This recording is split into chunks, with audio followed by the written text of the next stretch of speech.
Pemerintah Kota Makassar baru-baru ini meluncing 153 genos yang akan dibagikan ke setiap kelurahan sekota Makassar. Hal ini sejalan dengan akan diturunkannya 10.000 tim detektor dan 5.000 tenaga kesehatan untuk melakukan pemeriksaan kesehatan di rumah-rumah warga. Meskipun banyak kota besar di Indonesia yang sudah tidak menggunakan GEDOS karena akurasi yang diragukan, pemerintah Kota Makassar mengaku bahwa GEDOS tidak digunakan sebagai alat testing, melainkan sampel uap warga yang diperiksa menggunakan mesin GEDOS hanya menjadi screening awal, di mana jika dari hasil pemeriksaan GEDOS menunjukkan positif, maka pemerintah Kota Makassar langsung menindaklanjuti dengan pemeriksaan PCR dan rapid antigen. Jadi dari awal pemerintah kota mengkategorikan genos itu sebagai screening, bukan sebagai testing.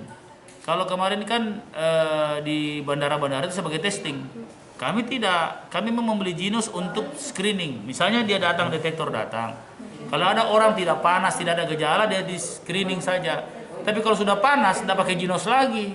Langsung antigen, langsung PCR. Wali Kota Makassar juga mengaku telah menyiapkan alat testing 400.000 antigen dan 12.000 PCR yang akan digunakan jika ada masyarakat yang menunjukkan gejala demam, flu, atau hasil positif dari pemeriksaan GEDOS. Ira, Fajar TV dan Fajar Radio melaporkan.